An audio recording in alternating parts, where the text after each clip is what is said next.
இன்னைக்கு தைப்பூசத்துக்கு முருகருக்கு ரொம்ப விசேஷமான திருப்பாகம் பஞ்சாமிர்தம் வடை தாங்க செஞ்சு நெய்வேத்தியம் பண்ணியிருக்கேன். திருப்பாகம் எப்படி செய்யறதுன்னு பார்க்கலாமா? 20 முந்திரியை மிக்ஸி ஜாரில் போட்டு நைஸாக பொடி பண்ணி எடுத்துக்கோங்க. ஒரு தவாவில் தாராளமாக நெய் ஊற்றி 1 கப்பு கடலை மாவு சேர்த்து கைவிடாமல் கலந்து விடுங்க. கெட்டி கட்டிக்காமல் கலந்து விடணும்.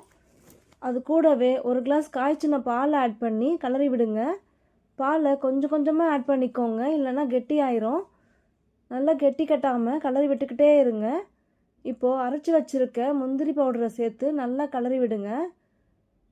கலந்து விட்டதும் 1 கப்பு சர்க்கரை சேர்த்து மிக்ஸ் பண்ணி விடுங்க.